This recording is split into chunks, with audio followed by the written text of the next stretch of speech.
ఒక మనిషి కేవలం 3వ తరగతి వరకే చదివాడు. కానీ ప్రపంచ శాస్త్రవేత్తలు అతడిని భారతదేశపు ఎడిసన్ అని పిలిచేవారు.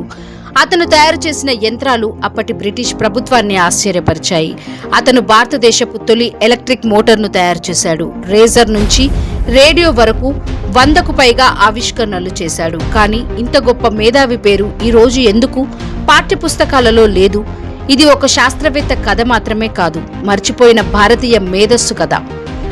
గోపాలస్వామి దొరైస్వామి నాయుడు, జీడి నాయుడు 1993 మార్చి 23న తమిళనాడులోని కోయంబత్తూర్ సమీపంలోని కలంగర్ గ్రామంలో తెలుగు మాట్లాడే వ్యవసాయ కుటుంబంలో జన్మించారు. చిన్నప్పటి నుంచి పుస్తకాల కంటే యంత్రాల మీద ఆసక్తి ఎక్కువ. పాఠశాల చదువు చాలా తక్కువే అయినా యంత్రాలు విడదీసి మళ్లీ అమర్చడం ద్వారా స్వయంగా నేర్చుకున్నారు. ఒకరోజు బ్రిటిష్ అధికారికి చెందిన మోటార్ సైకిల్ చూసి దానిని కొనాలని నిర్ణయించుకున్నారు. హోటల్లో పనిచేసి డబ్బులు కూడబెట్టారు. బైకు కొనగానే దాన్ని నడపలేదు, మొత్తం విడదీశారు. ప్రతి భాగం ఎలా పనిచేస్తుందో తెలుసుకొని మళ్లీ అమర్చారు. ఆ రోజు మొదలైంది భారతదేశపు కొత్త ఆవిష్కరణ జననం. 1920లో యూనివర్సల్ మోటార్ సర్వీస్ యుఎంఎస్ అనే బస్సు సంస్థను ప్రారంభించారు. దక్షిణ భారతదేశంలో అత్యంత సమర్థవంతమైన బస్సు సేవగా అది ఎదిగింది. అక్కడే ఆగలేదు. తర్వాత యంత్రాల తయారీ పరిశ్రమలను కూడా స్థాపించారు. కోయంబత్తూర్ను పరిశ్రమల నగరంగా తీర్చిదిద్దడంలో ఆయన కీలక పాత్ర పోషించారు.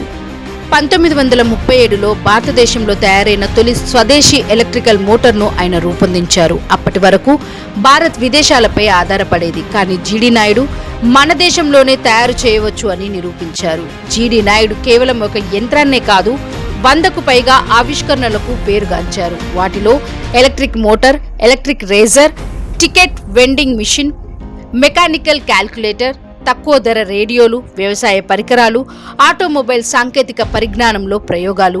ఇవి మాత్రమే కాదు, భారతదేశం సాంకేతికంగా స్వావలంబన సాధించాలని ఆయన కలకనేవారు. అమెరికాకు థామస్ ఎడిసన్ ఎలా ఉంటాడో భారతదేశానికి జీడి నాయుడు అలాగే. ఎందుకంటే ఆయన జీవితం మొత్తం ప్రయోగాలే. పగలు పరిశ్రమలు, రాత్రి పరిశోధనలు. విఫలమైన వెనక్కి తగ్గేవారు కాదు.